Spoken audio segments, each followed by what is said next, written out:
Hello friends, Pandian store serial இனி வரப்போகிற எபிசோட்ஸ்க்கான review தான் பார்க்க போகிறோம். அடுத்தடுத்த சுவாரஸ்யங்களை தெரிஞ்சுக்கிறதுக்கு இந்த வீடியோவை ஸ்கிப் பண்ணாமல் கடைசி வரைக்கும் பாருங்கள். நம்ம பாண்டியனும் சரவணனும் கடை தெருவில் நடந்து போயிட்டுருக்காங்க. அந்த நேரம் பார்த்து பாண்டியன் கடை வச்சிருக்க தெருவில் இன்னொரு கடை ஓப்பன் பண்ணுறதை பார்க்குறாங்க. பார்த்த உடனே பயங்கரமாக ஷாக் ஆயிடுறாங்க. அதுக்கப்புறம் சரவணன் இருந்துட்டு, என்னப்பா எந்த கேணியே இந்த ரூட்லேயே இன்னொரு மளிகை கடை ஓப்பன் பண்ணது அப்படின்னு சொல்லிட்டு யாருன்னு தெரியாமல் நம்ம சரவணன் இருந்துட்டு இப்படியெல்லாம் பேசிக்கிட்டு இருக்காங்க. அதுக்கப்புறம் நம்ம பாண்டியன் இருந்துட்டு, டே சரவணா, யாரு கடைன்னு சொல்லிட்டு முன்னாடி போய் பார்த்துட்டு வாடா அப்படின்னு சொல்லிட்டு சொல்கிறாங்க.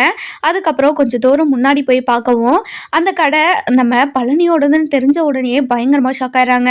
இதை பார்த்து நம்ம சரவணன் வந்துட்டு, என்னப்பா இது நம்ம சித்தப்பா மாமாவோட கடைப்பா அப்படின்றாங்க. இதெல்லாம் பார்த்துட்டு நம்ம பாண்டியன் பயங்கர கோவத்தோட வீட்டுக்கு கிளம்பிடுறாரு. வீட்டுக்கு போன உடனே கோமதி கிட்ட, கோமதி இங்கே வா கோமதி அப்படின்னு சொல்லிட்டு சொல்கிறாங்க. அதுக்கப்புறம் நம்ம கோமதியும் வெளியே வராங்க.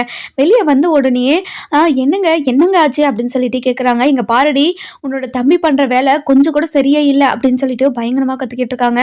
இங்கே பாருங்க, என்னோட தம்பி என்ன பண்ணா அப்படின்னு சொல்லிட்டு கேட்கும். இங்கே பாருடி, நம்ம கடை இருக்கிற தெருவிலே உங்கள் தம்பியும் இன்னொரு கடை ஆரம்பிச்சிருக்காண்டி அப்படின்றாங்க. என்னங்க சொல்கிறீங்க, நீங்கள் சொல்கிறது உண்மையா அப்படின்னு சொல்லிட்டு பயங்கரமான ஒரு அதிர்ச்சியில் கேட்டுட்ருக்காங்க. இன்னொரு பக்கம் பார்த்தீங்கன்னா நம்ம பழனி இருந்துட்டு, அதாவது நம்ம மச்சானுக்கு எதிராக இந்த கடையை இங்கே நம்ம நடத்துக்கவே கூடாது, நம்ம இங்கேருந்து போயே தான் ஆகணும்னு சொல்லிட்டு பயங்கரமான ஒரு பதட்டத்தில் அங்கே நின்றுட்டே இருக்காரு. அதுக்கப்புறம் அங்கே நிற்க முடியாமல் போயிட்டு சக்திவேல்கிட்டையும் முத்துவேல்கிட்டையும், இங்கே பாருங்கண்ணே, என்னால் இந்த கடையை நடத்த முடியாது, எனக்கு இந்த கடை வேண்டவே வேண்டாம் அப்படின்னு சொல்லிட்டு வெளியே வந்துடுறாங்க. இதெல்லாம் கேட்டுட்டு இருந்தேன் நம்ம சுகன்யா இருந்துட்டு, ஏங்க நில்லுங்க, எங்கெங்க போகிறீங்க அப்படின்னு சொல்லிட்டு பயங்கரமாக கற்றுக்கிட்டே இருக்காங்க. ஆனால் நம்ம பழனி எதுவுமே கேட்காம போயிட்டே இருக்காரு. அதுக்கப்புறம் நம்ம காந்திமதி இருந்துட்டு, என்ன டே பழனி நில்லுடா, எதுக்காகடா இப்படி பண்ணிட்டு இருக்க அப்படின்னு சொல்லிட்டு சொல்லிட்டே இருக்காங்க. ஆனால் யார் பேச்சுமே கேட்காம நம்ம பழனி இருந்துட்டு அந்த கடையை விட்டு வீட்டுக்கு கிளம்பிடுறாரு. வீட்டுக்கு போன உடனே நம்ம பாண்டியன் இருந்துட்டு கோமதி கிட்ட கத்திக்கிட்டு இருக்கிறத கேட்குறாரு. கேட்ட உடனே பயங்கரமாக ஷாக் ஆயிடுறாரு. என்னால் தான் இப்போது மாமா அச்சானும் அக்காவும் சண்டை போட்டுட்ருக்காங்கன்னு நினைக்கிறேன் அப்படின்னு சொல்லிட்டு உள்ளே பதறி போயிட்டு உள்ளே போகிறாங்க. உள்ளே போன உடனே அதாவது கோமதி இருந்துட்டு பழனியை பார்த்துட்டு பயங்கரமாக கோவத்தோட, டே வாடா நல்லவனே, உன்னை இத்தனை வருஷமாக இந்த வீட்டில் வச்சு பார்த்துக்கிட்டதுக்கு நீ ரொம்ப நல்லது பண்ணிட்டடா, இந்த குடும்பத்துக்கு ரொம்ப பெரிய நல்லதை பண்ணிட்டடா அப்படின்னு சொல்லிட்டு சொல்கிறாங்க. அக்கா என்னக்கா சொல்கிற நீ அப்படின்னு சொல்லிட்டு கேட்கவும், இங்கே பாருடா, மாமாவோட கடை பக்கத்துலேயே எதுக்காகடா நீயும் கடை போட்டு வச்சுருக்க அப்படின்னு சொல்லிட்டு கேட்கவும், அக்கா எனக்கே தெரியாதுக்கா, அங்கே போய் நின்ற உடனே தான் எனக்கே தெரியும், அந்த கடையும் வேணாம் அவங்களும் வேணான்னு சொல்லிட்டு நான் வந்துட்டேக்கா. இங்கே பாருடா, என்கிட்ட நடிக்காத, இந்த விஷயம் உனக்கு முன்னாடியே தெரிஞ்சிருக்கும், நீ தான் என்கிட்ட எதுவுமே சொல்லாமல் மறைச்சிட்ட, உன்னை பற்றி எனக்கு தெரியும்டா, 3 நாளாக ஒரு மாதிரியாக சுற்றிட்டு இருந்த பற்றியா, எனக்கு அப்போவே தெரியும், இதுக்கு முன்னாடியெல்லாம் சின்ன விஷயம் பண்ணுனா கூட என்னை கேட்டு தானே பண்ணுவேன், ஆனால் இப்போது நீ இவ்வளோ பெரிய விஷயத்த பண்ணியிருக்கனா கண்டிப்பாக இது அண்ணனுங்களோட ஏற்பாடாக தான் இருக்கும், அண்ணனுங்களோட ஏற்பாடுக்கு நீயும் துணை நிற்பன்னு சொல்லிட்டு நான் நினச்சி கூட பார்க்கலடா அப்படின்னு சொல்லிட்டு சொல்கிறாங்க. இங்கே பாருக்கா, என்ன இத்தனை வருஷமாக நீ பார்த்துட்டு தானே இருக்க, ஆனால் நான் இப்படி பண்ணுவேன்னு உனக்கு தெரியுமாக்கா, ப்ளீஸ்க்கா என்னை நம்புக்கா அப்படின்றாங்க. இதெல்லாம் கேட்டேன் நம்ம பாண்டியன் இருந்துட்டு, இங்கே பாரு கோமதி, இப்படி ஒரு துரோகம் பண்ணவன் இனிமே இந்த வீட்டில் இருக்கவே கூடாது, இந்த வீட்டுக்கும் அவனுக்கும் எந்த சம்மந்தமே இல்லை, ஃபஸ்ட்டு இந்த வீட்டை விட்டு அவனை போ சொல்லு அப்படின்னு சொல்லிட்டு சொல்கிறாங்க. இதெல்லாம் கேட்டேன் நம்ம பழனி இருந்துட்டு, இங்கே பாருங்க மச்சான், நான் இந்த விஷயம் பண்ணியிருப்பேன்னு சொல்லிட்டு நீங்கள் நம்புறீங்களா, நான் சத்தியமாக இந்த விஷயத்த பண்ணலை மச்சான் அப்படின்னு சொல்லிட்டு சொல்கிறாங்க. அதுக்கப்புறம் சரவணன் இருந்துட்டு பாண்டியன் கிட்டே, இங்கே பாருப்பா, இங்கே பாருங்கப்பா, மாமா தான் இந்த விஷயத்த பண்ணலைன்னு சொல்லிட்டு இருக்குல்ல, எதுக்காகப்பா மாமாவை வீட்டை விட்டெல்லாம் போக சொல்கிறீங்க, கொஞ்ச நேரம் நீ அமைதியாக இருடா, இந்த கடையை ஓப்பன் பண்ணுறதுல அவனுக்கு ஏற்கனவே தெரிஞ்சிருந்தோம் நம்மக்கிட்ட எதுவுமே சொல்லாமல் மூடி மறைச்சவன் தானே இவன், கடை எங்கே ஓப்பன் பண்ணுறாங்கன்னு கூட இத்தனை நாளாக இவனுக்கு தெரியாமல் இருந்திருக்குமா, இதெல்லாம் கேட்குறதுக்கு இது ரொம்ப அதாவது இதெல்லாம் கேட்குறதுக்கு உண்மை மாதிரியா தெரியுது, எல்லாம் கட்டுக்கதை அப்படின்னு சொல்லிட்டு நம்ம பழனியோ ஒரு மாதிரி பேசிக்கிட்டே இருக்காங்க. இதெல்லாம் கேட்ட பழனி வந்துட்டு, இங்கே பாருங்க மச்சான், சத்தியமாக எனக்கும் இந்த கடை ஓப்பன் பண்ணுறதுக்கும் எந்த சம்மந்தமே இல்லை, அவங்க கடை ஓப்பன் பண்ணித்தரேன்னு சொன்னாங்க, ஆனால் அதில் எனக்கு விருப்பமே இல்லை, ஆத்தாவும் அண்ணனுங்களும் சுகன்யாவும் என்னை வற்புறுத்தி இதுக்கு சம்மதம் வாங்கினாங்க, அதுக்கப்புறம் அங்கே என்ன நடந்துச்சு ஏது நடந்துச்சுனால எனக்கு தெரியாது, ஏதோ எங்கேயோ ஒரு கடையை ஓப்பன் பண்ணி கொடுக்க போகிறாங்க, அங்கே போயிட்டு நம்ம வேலை பார்க்க போகிறோம் தான் நினச்சிட்டு இருந்தனே தவிர வேறு எதுவுமே என்னோட மனசில் இல்லை மாமா, இல்லை இல்லை மச்சான் அப்படின்னு சொல்லிட்டு சொல்கிறாங்க. இதெல்லாம் கேட்டேன் நம்ம கோமதி இருந்துட்டு, இங்கே பாருடா, இத்தனை வருஷமா மாமா உனக்கு ஏதாச்சும் குறை வச்சிருக்காராடா? எந்த குறையும் இல்லாமல் பார்த்துக்கிட்டதுக்கு இப்படி ஒரு துரோகத்தை எங்களுக்கு பண்ணிட்டியேடா, துரோகி துரோகி அப்படின்னு சொல்லிட்டு பேசிக்கிட்டு இருக்காங்க. அந்த நேரம் பார்த்து சுகன்யாவும் ஓடி வராங்க. வந்த உடனே நம்ம பழனியை பிடிச்சி திட்டிட்டு இருக்கிறத பார்த்துட்டு பயங்கரமாக கோவம் வருது நம்ம சுகன்யாவுக்கு. அதுக்கப்புறம் உள்ளே வராங்க. உள்ளே வந்த உடனே நம்ம பழனி இருந்துட்டு கையை கட்டிக்கிட்டு நின்று அவங்க கேட்குற கேள்வியெல்லாம் வாங்கிட்டு இருக்கிறத பார்த்துட்டு பயங்கரமாக கோவப்பட்டு, இங்கே பாருங்க, எதுக்காக என்னோட புருஷனை நீங்கள் இப்படியெல்லாம் கேட்டுட்டு இருக்கீங்க அப்படின்னு சொல்லிட்டு கேட்குறாங்க.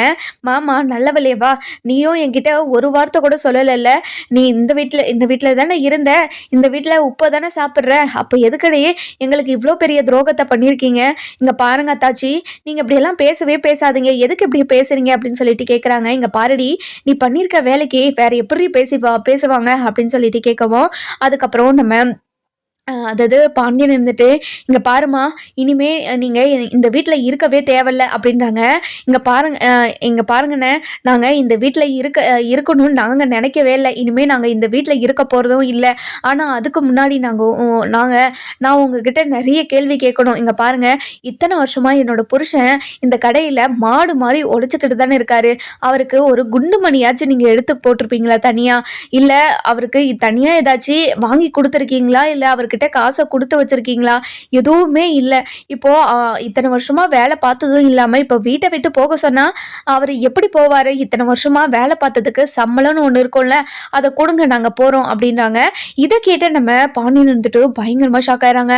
அதுக்கப்புறம் நம்ம பழனி இருந்துட்டு, சுகன்யா என்ன பேசிக்கிட்டு இருக்க, எதுவுமே பேசாம அமைதியே இரு அப்படின்றாங்க. இங்க பாருங்க, இத்தனை வருஷமா நீங்க அடிமை வேலை தானே பார்த்தீங்க, இதுக்குன்னு ஏதாச்சும் இவங்க பண்ணியிருக்காங்களா? எதுவுமே பண்ணல.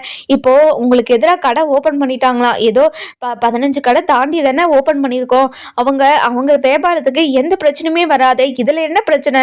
உங்களை எத்தனை கேள்வி கேட்டுட்டு இருக்காங்க நிற்க வச்சு, நீங்கள் தனியாக எதுவுமே பண்ணக்கூடாதா அப்படின்னு சொல்லிட்டு கேட்குறாங்க. இங்கே பாருமா, உங்களை தனியாக எதுவுமே பண்ணக்கூடாதுனால இங்கே யாருமே சொல்ல கிடையாது.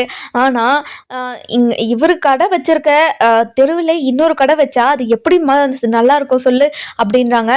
இதெல்லாம் கேட்ட நம்ம பழனி இருந்துட்டு, இங்கே பாருங்க மச்சான், இதுக்கும் எனக்கும் சம்மந்தம் இல்லைன்னு சொல்லிட்டு உங்ககிட்ட நான் எத்தனையோ முறை சொல்லிட்டேன். ஆனால் நீங்கள் தான் எதுவுமே கேட்காம இப்படியெல்லாம் பேசிக்கிட்டு இருக்கீங்க. இங்கே பாருங்க மச்சான், இதுக்கும் எனக்கும் எந்த சம்மந்தம் இல்லை, என்னை நம்புங்க மச்சான் அப்படின்றாங்க. இதெல்லாம் கேட்ட நம்ம சுகன்யா இருந்துட்டு, இங்க பாருங்க, நீங்க அவங்க கிட்ட எதுக்காக இப்படியெல்லாம் பிச்சு கேட்குற மாதிரி கெஞ்சுக்கிட்டு இருக்கீங்க? இந்த மாதிரியெல்லாம் பேசாதீங்க, எனக்கு பயங்கர கோவம் வருது.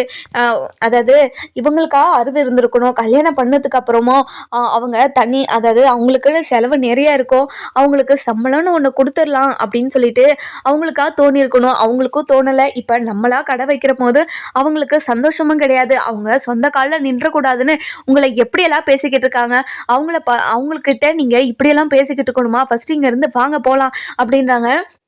இதெல்லாம் கேட்டால் நம்ம கோமதிக்கு ரொம்ப மனசு அப்படியே வருத்தமாகுது. இங்கே பாருடா, இங்கே பாரு, கட்டிட்டு வந்தவளை பேச்சை கேட்டுட்டோம், அதுக்கப்புறம் அண்ணனுங்க பேச்சை கேட்டுட்டோம், எங்களை விட்டு போகலான்னு முடிவு பண்ணிட்டு இல்லை. இங்கே பாருக்கா, நான் ஒன்றும் போகலான்னெல்லாம் முடிவு பண்ணலைக்கா, நீங்கள் தான் என்ன வீட்டை விட்டு போங்க, இந்த வீட்டுக்கும் எனக்கும் எந்த சம்மந்தமும் இல்லைன்னு நீங்கள் தான்க்கா சொல்லிட்டு இருக்கீங்க அப்படின்றாங்க. ஆமாங்க, அப்படி தாங்க பேசணும் இவங்கக்கிட்ட, நீங்கள் இப்போ பேசுனீங்க பார்த்தீங்களா, இதுதான் கரெக்டான பேச்சு அப்படின்றாங்க. இதெல்லாம் கேட்டால் நம்ம கோமதி இருந்துட்டு, என்னடா எங்களவே எதிர்த்து பேச ஆரம்பிச்சிட்டே, அங்கே பாருங்க அத்தாச்சி, நீங்கள் பேசுனதுக்கு பதில் பேசினா அதுக்கு அதாவது கூட கூட பேசுறதுன்னு அர்த்தமா? அவர் பக்கம் இருக்கிற நியாயத்தை சொல்ல வேண்டாமா? அவர் பக்கம் இருக்கிற நியாயத்தை இத்தனை வருஷமா சொல்லாம மூடி மறைச்சிட்டு இருந்ததுனால தானே இவரை அடிமையா வச்சு வேலை வாங்கிட்டு இருந்தீங்க. இப்போ அவர் தனியா போகணும்னு நினைக்கிற போது நீங்க எதுவுமே, அதாவது இவன் நம்மளை விட்டு போகக்கூடாது, இவன் போயிட்டா நம்மளுக்கு அடிமை வேலை பார்க்கறதுக்கு யார் இருக்காதுன்னு தோணுதா உங்களுக்கெல்லாம் அப்படின்னு சொல்லிட்டு கேட்குறாங்க. இதெல்லாம் கேட்ட நம்ம பாண்டியன் இருந்துட்டு, பாத்தியா கோமதி எப்படியெல்லாம் பேசுகிறாங்கன்னு பாத்தியா, தன்னோட பெத்த பையன் மாதிரி தானே இவனையும் பார்த்துக்கிட்டேன், ஆனால் இப்படி ஒரு பேச்சு வரும்னு சொல்லிட்டு நான் நினச்சி கூட பார்க்கல கோமதி அப்படின்றாங்க. அதுக்கப்புறம் நம்ம கோமதி இருந்துட்டு பாண்டியன் கிட்ட போயிட்டு, "இங்க பாருங்க, அவங்க பேசிட்டு போறாங்க விடுங்க. மனசாட்சி இல்லாம நாக்குல பல்லு போட்டு பேசுறாங்களே. இவங்க இவங்க மனசாட்சின்னு ஒண்ணு இருந்தா இப்படியெல்லாம் பேச மாட்டாங்க." அப்படின்றாங்க. "இங்க பாரு கோமதி, நான் என்ன எல்லாரையும் அவ்வளோ கொடுமைப்படுத்திட்டேனா? எல்லாருக்கும் தேவையானது எல்லாத்தையும் பார்த்து பண்ணது அவ்வளோ பெரிய தப்பா?" அப்படின்றாங்க. "இங்க பாருங்க, எல்லாருக்கும் பார்த்து பார்த்து பண்ணுங்களெல்லாம் சொல்லாதீங்க. உங்களோட பசங்களுக்கு என்னென்ன தேவையோ அதை மட்டும் தான் நீங்க பண்ணீங்க. அதை மட்டும் பண்ணிட்டு இப்போ என்னோட புருஷனுக்கும் எல்லாத்தையும் பண்ணன்னு சொன்னீங்க பார்த்தியா, அது ரொம்ப தப்பு. என்னோட புருஷனுக்கு என்ன பண்ணியிருக்கீங்க, உங்களோட பசங்களுக்கு என்னென்ன பண்ணியிருக்கீங்கன்னு நான் சொல்லவா? ஃபஸ்ட்டு செந்திலுக்கு கவர்மெண்ட் வேலை பண்ணி கொடுத்துருக்கீங்க. அதே மாதிரி கதிருக்கு ட்ராவல்ஸ் வச்சு கொடுத்துருக்கீங்க. அதே மாதிரி சரவணன் இந்த கடையை பார்த்துக்கிறாரு. வேற என்ன வேணும் உங்கள் பசங்களுக்கு? எல்லாமே உங்கள் பசங்க எல்லாருமே செட்டில் பண்ணி விட்டுட்டீங்க. ஆனால் என்னோட புருஷன் மட்டும் இந்த கடையில் அடிமை வேலை பார்க்கணும் அதானே அப்படின்னு சொல்லிட்டாங்க. சோனியா கேட்குற ஒவ்வொரு கேள்விக்கும் நம்ம பாண்டியனால பதில் சொல்லவே முடியல. அதுக்கப்புறம் நம்ம பாண்டியன் இருந்துட்டு ரொம்பவே கோவமா, "இங்க பாரும்மா, நீ ரொம்ப ஓவரா பேசிக்கிட்டே போற" அப்படின்னாங்க. இங்க பாருங்கண்ணே, நான் இப்படியெல்லாம் பேசணும்னு நான் நினச்சி பார்க்கல. ஆனால் இப்படி என்னை பேச வைக்கிறீங்களே, என்ன பண்ணுறது? உங்களுக்குன்னு ஒரு மனசாட்சி இருந்திருந்தா நீங்கள் ஏற்கனவே, அதாவது நாங்கள் எதுவும் கேட்காததுக்கு முன்னே நீங்களா பண்ணியிருக்கணும். ஆனால் நீங்கள் எதுவும் பண்ணாமல் இப்படி எங்களை கேட்க வச்சுட்டீங்களே, நான் கேட்குற மாதிரி நீங்கள் நடந்துக்கிட்டதுனால தானே நான் கேட்குறேன் அப்படின்னு சொல்கிறாங்க. இதெல்லாம் கேட்டுட்டு நம்ம பழனி அமைதியாகவே இருக்கிறதுனால நம்ம அதாவது சுகன்யா கேட்குறதெல்லாம் உண்மைதான் அப்படின்ற மாதிரி நம்ம அதாவது பழனி நிற்கிறத பார்த்துட்டு நம்ம கோமதிக்கு இருந்துட்டு பயங்கரமாக கோவருது. "இங்கே பாருடா பழனி, பொண்டாட்டியை பேச விட்டுட்டு நீ அமைதியாக இருக்கிறியாடா? இங்கே பாருங்க, அவருக்கு பேச தெரியாதுன்றதுனால தானே அவரை ஏமாற்றி இத்தனை வருஷமாக ஏமாற்றிட்டு இருந்தீங்க. இப்போது நான் பேசுகிறத பார்த்து உங்களுக்கு ரொம்ப ரொம்ப கஷ்டமாக இருக்குதா? இப்போது அவர் உஷாராயிட்டாருன்னு நினச்சாவே உங்களுக்கு கஷ்டமாக இருக்குதா? இங்கே பாருங்க, இனிமே நாங்கள் இந்த வீட்டில் இருக்க போகிறதில்ல. இத்தனை கேள்வி கேட்டுட்டுக்கு அப்புறமும் கௌரவத்தெல்லாம் விட்டுட்டு நாங்கள் இங்கே இருக்கிறோம் பார்த்தியா, எங்களை தான் செருப்பால் அடிச்சுக்கணும் அப்படின்னு சொல்லிட்டு சொல்கிறாங்க. இதெல்லாம் கேட்ட பழனி இருந்துட்டு, "சுகன்யா, என்ன சுகன்யா அப்படியெல்லாம் பேசிக்கிட்டு இருக்க? இங்கே பாருங்க, நான் உங்களுக்கு ஏற்கனவே சொல்லிட்டேன். இவங்க கிட்ட இருந்து ஒரு ஒத்த பைசாக்கு பிரயோஜனம் இல்லாமல் ஒரு வாழ்க்கையை வாழ்ந்துட்டு இருக்கீங்க. ஏதாச்சும் கடைக்கு போனாலும் அதாவது எனக்கு ஒரு முளை பூ வாங்கணுன்னாலும் நீங்கள் அவங்க கிட்ட தான் போயிட்டு கையேந்து நிற்கிறீங்க. அன்னைக்கு பார்த்தீங்களா, ஒரு 1000 ரூபாய்க்கு உங்கள் மேலே நம்பிக்கை இல்லாமல் உங்களுக்கு திருட்டு பட்டம்லாம் காட்டினாங்க. இப்போ பார்த்தீங்களா, உங்களுக்கு தான் எல்லாத்தையுமே பண்ண மாதிரி எப்படியெல்லாம் பேசிக்கிட்டு இருக்காங்கன்னு" அப்படின்றாங்க. இதெல்லாம் கேட்டால் நம்ம கோமதி இருந்துட்டு பயங்கரமாக வருத்தப்படுறாங்க. "ஐயோ, ஏற்கனவே நம்ம இதெல்லாம் பண்ணியிருக்கணுமே, நம்ம எதுவுமே பண்ணாதனால தானே இவ இப்படியெல்லாம் பேசுகிறா, இவ பேசுறதுக்கு தகுந்த மாதிரி தானே எல்லாமே நடந்துச்சு" அப்படின்னு சொல்லிட்டு ரொம்பவே ஃபீல் பண்ணிட்டு இருக்காங்க. அதுக்கப்புறம் நம்ம சுகன்யா இருந்துட்டு பயங்கரமாக ரொம்ப அதிகமாக பேசிக்கிட்டே இருக்கிறதுனால ஒரு மாதிரி கஷ்டமாயிடுது. அதுக்கப்புறம் நம்ம சுகன்யா இருந்துட்டு, இங்கே பாருங்க அத்தாச்சி, உங்களை இப்படியெல்லாம் பேசி உங்களை கஷ்டப்படுத்தணுன்னாலாம் நான் இப்படியெல்லாம் பேச கிடையாது. ஆனால் நீங்கள் எப்படியெல்லாம் என்னோட புருஷனை வேலை வாங்கிட்டு எதுவுமே அதுக்கு எந்த ஊதியமும் கொடுக்காம இப்படியெல்லாம் பண்ணால் எப்படி சொல்லுங்க? அவர் ரொம்ப பாவம்" அப்படின்னு சொல்லிட்டு சொல்கிறாங்க. இதெல்லாம் கேட்ட நம்ம சரவணன் இருந்துட்டு, "அப்பா, இங்கே பாருங்கப்பா, மாமாவோட மனசுல எவ்வளோ கஷ்டத்தை வச்சிருந்தா இப்படி அமைதியாக இருக்கும். பாருங்கப்பா, மாமா ரொம்ப பாவம்ப்பா, ப்ளீஸ்ப்பா, மாமாக்கு ஏதாச்சும் சொல்லுங்கப்பா, மாமா கிட்ட ஏதாச்சும் பேசுங்கப்பா" அப்படின்றாங்க.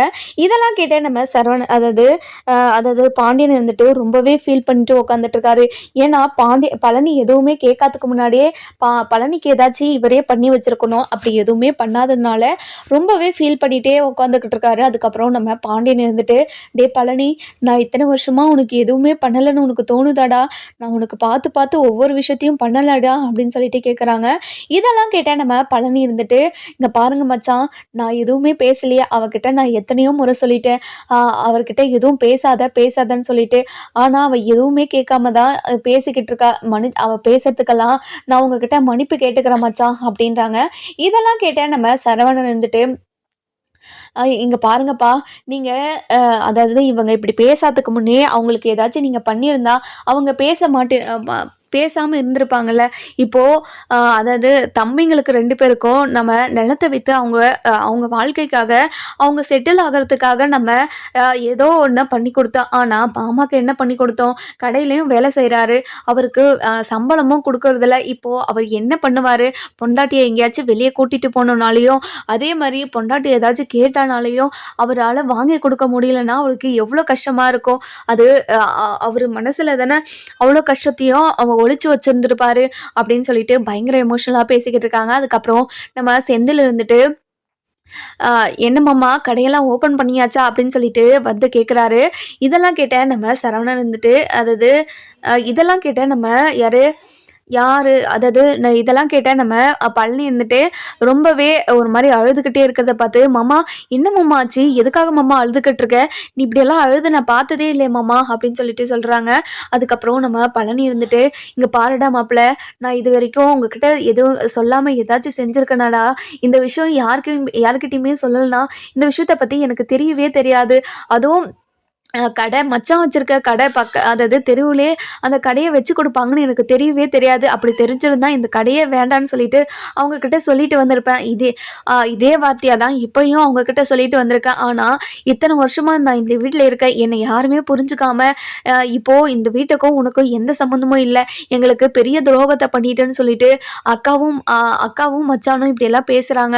இவங்க என்ன புரிஞ்சுக்காம பேசுறதுல தான் எனக்கு ரொம்ப கஷ்டமாக இருக்குது அப்படின்னு பேசிக்கிட்டு இருக்காங்க. இதெல்லாம் கேட்டேன் யாரு நம்ம சுகன்யா இருந்துட்டு, இங்கே பாருங்கள், நீங்கள் இவ்வளோ அசிங்கப்பட்டு அவமானப்பட்டு இந்த வீட்டில் இருக்கணும்னாலாம் அவசியம் இல்லை, நம்ம வாங்க போகலாம் அப்படின்னு சொல்லிட்டு அதாவது சுகன்யா இருந்துட்டு ரூமுக்கு போயிட்டு ட்ரெஸ் எல்லாம் அதாவது இதில் பேக்கில் எடுத்து வச்சுக்கிட்டு ரொம்பவே கோவமாக வெளியே வராங்க. வெளியே வந்த உடனே நம்ம பாண்டியனும் கோமதியும் எதுவுமே பேசாமல் அமைதியாகவே நின்றுட்டுருக்காங்க. அதுக்கப்புறம் ஏங்க எழுந்து வாங்க போகலாம் அப்படின்னு சொல்லிட்டு சொல்கிறாங்க. இங்கே பாரு சுகன்யா, கொஞ்ச நேரம் அமைதியாக இரு சுகன்யா, இப்போ நம்ம கொஞ்சம் பொறுமையாக தான் இருக்கணும் அப்படின்றாங்க. என்னங்க பொறுமையாக இருக்கிறது, இதுக்கு மேலே நம்மளால் பொறுமையாலாம் இருக்க முடியாது, நீங்கள் ஃபஸ்ட்டு இந்த வீட்டை விட்டு போங்க, இவ்வளோ வார்த்தை கேட்டு இவ்வளோ அசிங்கப்படுத்தியும் நம்ம எதுக்காக இந்த வீட்டில் இருக்கணும், உங்கள் அண்ணனுங்க ஏதோ சொல்லிட்டாங்கன்னு சொல்லிட்டு நீங்கள் அவங்க மேலே கோவப்பட்டுன்னு அதாவது எனக்கு சூடு சொர்ண இருக்கிறவங்கலாம் இந்த வீட்டில் இருக்கவே மாட்டாங்கன்னு சொல்லிட்டு வந்தங்க இல்லை. ஆனால் இப்போது இவ்வளோ பெரிய கேள்வியெல்லாம் கேட்டுட்ருக்காங்க, உங்களை இவ்வளோ அசிங்கப்படுத்திட்டு இருக்காங்க. இவங்க வீட்டில் நீங்கள் இருக்க போகிறீங்களா?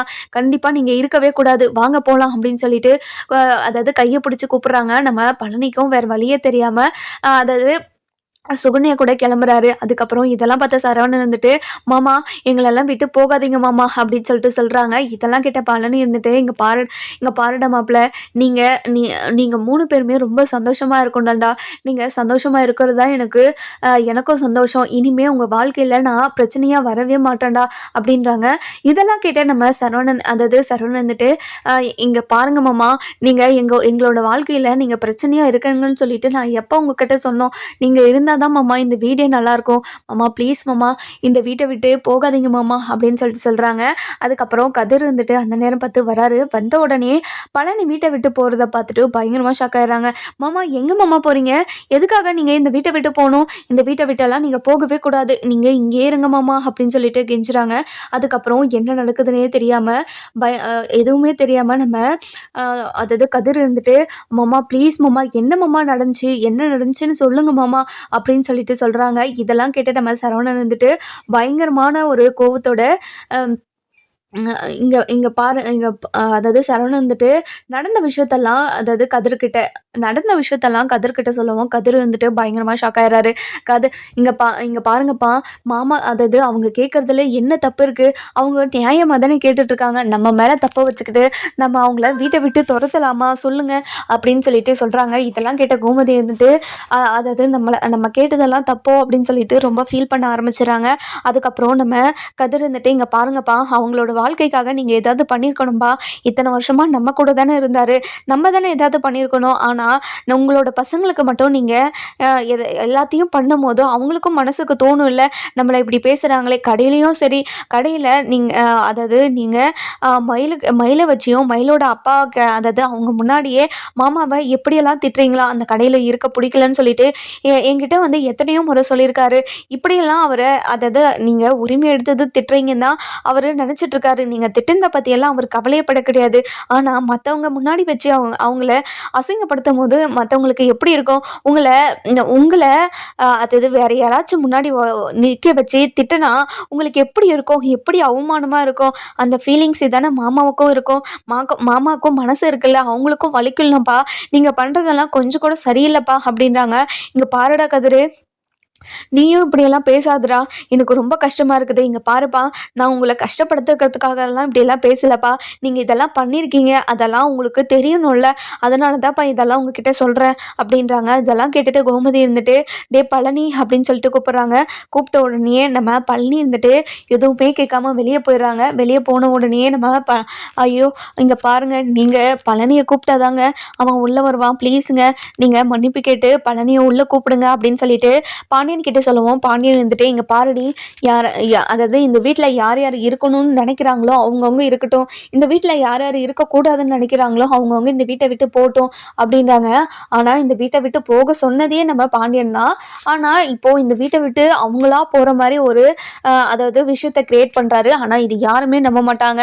அதாவது பாண்டியனால் தான் இந்த வீட்டை விட்டு நம்ம பழனி கிளம்புறாருன்னு எல்லாருக்குமே தெரியும். ஆனா யார் யார் இருக்கணுமோ அவங்க மட்டும் இந்த வீட்ல இருந்துக்கலாம். மத்தவங்கலாம் இந்த வீட்டை விட்டு போலான்னு சொல்லிட்டு இப்படி ஒரு பிட்ட போடுறாரு. அதுக்கப்புறம் நம்ம கோமதி இருந்துட்டு ரொம்பவே அழுதுகிட்டே போயிட்டு, "பழனி, இங்க பாருடா பழனி, உன்னை தப்பா பேசிட்டு இருந்தா அக்கா. ப்ளீஸ்டா, அக்காவை மன்னிச்சிடுடா, வாடா" அப்படின்னு சொல்லிட்டு கூப்பிடுறாங்க. "இங்க பாருக்கா, இத்தனை வருஷமா நான் உன் கூட இருந்தேன். ஆனா என்ன புரிஞ்சுக்காம இப்படியெல்லாம் என்னை கஷ்டப்படுத்திட்டியேக்கா. யார் மனசும் கஷ்டப்படக்கூடாதுன்றதுக்காக தான் நான் ஒவ்வொரு வார்த்தையும் பார்த்து பார்த்து பேசுவேன். உங்களுக்காக தான் இந்த கடையே வேண்டான்னு சொல்லிட்டு வந்தேன். ஆனா, நீங்க என்ன வேண்டான்னு சொல்லிட்டீங்கல்ல. பரவால்லக்கா. நீங்க நல்லா இருங்க. இனிமே என்னோட வாழ்க்கைய எனக்கு பார்த்துக்க தெரியும். இத்தனை வருஷமா உங்க கூட வேலை பார்த்தேன்ல, அதுக்கு எனக்கு தேவைதான்க்கா" அப்படின்னு சொல்லிட்டு சொல்றாங்க. "டேய் பழனி, இப்படியெல்லாம் பேசாதடா. அக்காவுக்கு ரொம்ப கஷ்டமா இருக்குடா" அப்படின்றாங்க. "இங்க பாருங்கக்கா, நீங்க பேசுனத விட நான் ரொம்ப அதிகமாலாம் பேசலக்கா. நீங்க பேசுனது அவ்வளோ மனசு ரணமா துடிக்குதுக்கா. அது ரொம்ப கஷ்டமா இருக்குதா. அந்த வார்த்தை ஒவ்வொன்னுமே மனச குத்திக்கிட்டே இருக்குதுக்கா" அப்படின்றாங்க. "இங்க பாருடா, ஏதோ கோவத்துல அப்படியெல்லாம் பேசிட்டேன்டா. அக்காவை மன்னிச்சிடுறா" அப்படின்றாங்க. இதெல்லாம் கேட்ட நம்ம சரவணன் இருந்துட்டு, "அம்மா ப்ளீஸ்மா, மாமா கிட்ட எப்படியாவது பேசி மாமாவை இந்த வீட்டிலேயே இருக்க வை மாமா. நான் மாமா கிட்ட எவ்வளவோ பேசிட்டேன். ஆனா மாமா இந்த வீட்டை விட்டு போறதா முடிவே பண்ணிட்டாருமா. நீங்க இந்த வீட்டை விட்டு போங்க. இந்த வீட்டுக்கும் அவங்களுக்கு எந்த சம்மந்தமும் இல்லைன்னு சொன்னதுனால தான்மா மாமா ரொம்ப கஷ்டப்பட்டுச்சு. நீங்க அதாவது அப்பா கூப்பிட்டா கண்டிப்பா உள்ள வந்துடும். அப்பாவையாச்சும் கூப்பிட சொல்லுங்கம்மா" அப்படின்றாங்க. அதுக்கப்புறம் கோமதி பாண்டியன் கிட்ட போயிட்டு, "ஏங்க ப்ளீஸ்ங்க, என்னோட தம்பியை உள்ள கூப்பிடுங்க. இங்க பாருடி கோமதி, நான் இனிமே யாரையும் கூப்பிட்றதா இல்லை. அதாவது இந்த வீட்டுக்கும் யாருக்கும் எந்த சம்மந்தமும் இல்லை" அப்படின்றாங்க. இதெல்லாம் கேட்ட நம்ம பழனிக்கு பயங்கரமான ஒரு மன உடைச்சல் ஆயிடுது. அதுக்கப்புறம் சுகன்யா இருந்துட்டு, "இங்க பாருங்க, நீங்க யாரை நினைச்சும் ஃபீல் பண்ணாதீங்க. இனிமே நம்ம அந்த கடையை நடத்திக்கலாம். இங்க பாரு சுகன்யா, இனிமே அந்த கடையை நான் நடத்த போறது கிடையாது. எனக்கான வேலையை நானே பார்த்து உன்னை பத்திரமா நான் ரொம்ப சந்தோஷமா நான் பார்த்துக்கிறேன், சரியா?" அப்படின்னு சொல்லிட்டு சொல்றாங்க. "என்னங்க சொல்றீங்க நீங்க? இங்க பாரு சுகன்யா, நம்ம பக்கத்து வீட்லயே இருந்துக்கலாம். என்னோட அண்ணங்க வீட்ல தான் இருக்க போறோம். ஆனா அது அ அ கண்டிப்பா நம்ம கூடிய சீக்கிரம் நம்ம தனியா போயிடலாம். கொஞ்ச நாளைக்கு மட்டும் நம்ம அண்ணனுங்க வீட்ல இருந்துக்கலாம். நான் வேலை பார்த்து ஒரு வீட பார்த்து நம்ம போயிடலாம், சரியா?" அப்படின்னாங்க. "இங்க பாருங்க, நீங்க கஞ்சோ கூழோ குடுத்தா கூட நீங்க சம்பாதிச்சுல எனக்கு குடுத்தா கண்டிப்பா அத சந்தோஷமா ஏத்துக்கிட்டு நான் அத வாழுவேங்க" அப்படின்னாங்க. இதெல்லாம் கேட்ட நம்ம அதாவது பழனி இருந்துட்டு ரொம்பவே மன உடைச்சல்ல வீட்டை விட்டு கிளப்பிறாரு. அதுக்கப்புறம் நம்ம கோமதி இருந்துட்டு, "தம்பியை தெரியாம இப்படியெல்லாம் திட்டிட்டோமோ" அப்படின்னு சொல்லிட்டு பயங்கரமா வருத்தப்பட்டுக்கிட்டே இருக்காங்க. அதுக்கப்புறம் நம்ம பாண்டியன் கிட்ட போயிட்டு, "இங்க பாருங்க, நம்ம நம்ம என்னோட தம்பியை திட்டுனதெல்லாம் ரொம்ப பாவங்க. அவனுக்கு அவன் கேட்காமயே நம்ம எல்லாத்தையும் பண்ணியிருக்கணும். அவன் இப்படி ஒரு மன உடைச்சல்ல நம்ம இந்த வீட்டை விட்டு அனுப்புற மாதிரி ஆயிடுச்சு. அவனை புரிஞ்சுக்காம நம்ம அவனை வீட்டை விட்டு அனுப்பிட்டோங்க" அப்படின்னு சொல்லிட்டு பயங்கரமா வருத்தத்துல பேசிக்கிட்டு இருக்காங்க. அதுக்கப்புறம் நம்ம கோமதி இருந்துட்டு, அதுக்கப்புறம் நம்ம அதாவது ராஜ் இருந்துட்டு, "அத்தை, நீங்க கவலைப்படாதீங்க அத்தை. ஏதோ நீங்க கோவத்துல தானே கேட்டுட்டீங்க. விடுங்க அத்தை. சித்தப்பா இது எல்லாத்தையும் புரிஞ்சுட்டு சீக்கிரமா இந்த வீட்டுக்கு வந்துருவாரு. இங்க பாருடி, அவன் சீக்கிரமா இந்த வீட்டை விட்டு அதாவது சீக்கிரமா இந்த வீட்டுக்கு வருவானெல்லாம் எனக்கு நம்பிக்கை இல்லை. ஏன்னா நாங்க அந்த அளவுக்கு அவனை கஷ்டப்படுத்தி பேசிட்டோம். அவனுக்கு ரொம்ப கஷ்டமா இருக்கும்ல. அவன்கிட்ட நான் பேசியே ஆகணும். ஆனா அவன் என்னை பார்த்தா மூஞ்ச திருப்பிக்கிட்டு போயிடுறான். இனிமே அவன் என்கிட்ட பேசவே மாட்டான்ல. பரவாயில்ல, என்னோடய தம்பி நான் இல்லாமல் இருக்கவே மாட்டான். ஆனால் இப்போது அவன் மனசை நானே கஷ்டப்படுத்துகிற மாதிரி ஆயிடுச்சே. ஐயோ கடவுளே, எனக்கு எதுக்காக இப்படி ஒரு சோதனையை கொடுத்த அப்படின்னு சொல்லிட்டு பயங்கரமாக ஒரு மாதிரி வருத்தத்திலே இருக்காங்க. அதுக்கப்புறம் பாண்டியன் இருந்துட்டு உட்காந்துக்கிட்டே யோசிச்சுக்கிட்டே இருக்காரு. ஐயோ நம்ம பண்ணது தப்பாக போயிடுச்சு, நம்ம எதுக்காக இப்படியெல்லாம் பண்ணோம், இப்போது பழனியை புரிஞ்சுக்காம இப்படி ஒரு வார்த்தையை சொல்லி திட்டோமே அப்படின்னு சொல்லிட்டு நினச்சிட்டு இருக்காங்க. அதுக்கப்புறம் கடைக்கும் போயிடுறாரு. கடைக்கு போன உடனேயே நம்ம அதாவது பாண்டியன் இருந்துட்டு பழனியை நினச்சி தான் வருத்தப்பட்டுக்கிட்டே இருக்காரு. பழனி இந்த கடையில் இருந்தால் எல்லா வேலையும் இழுத்து போட்டு செஞ்சுக்கிட்டு இருப்பாரு. நம்ம பாண்டியன் இருந்துட்டு கால் மேலே கால் போட்டுக்கிட்டு கல்லால் உட்காந்துக்கிட்டு ஆட்டிகிட்டு இருப்பாரு. இத்தனை வருஷமாக கல்லால் ஒரு நாள் கூட நம்ம பாண்டியன் இருந்துட்டு ரொம்பவே உரிமையாக உட்காந்ததே கிடையாது. ஆனால் இப்போ நம்ம மயிலோட அப்பா இருந்துட்டு ரொம்பவே உரிமையாக போயிட்டு உட்காரத பார்த்துட்டு பயங்கரமாக ஷாக் ஆயிடுறாங்க. அதுக்கப்புறம் பழனியோட அருமையும் புரியுது. பழனியோட அருமை புரிஞ்சு எப்போ நம்ம பழனியை போயிட்டு கூட்டிகிட்டு வருவாங்கன்னு சொல்லிட்டு நம்ம வர எபிசோடில் பார்க்கலாம். இந்த வீடியோ உங்களுக்கு பிடிச்சிருந்தா லைக் பண்ணுங்கள், சப்ஸ்கிரைப் பண்ணுங்கள், மறக்காமல் பெல் ஐகானையும் கிளிக் பண்ணிக்கோங்க.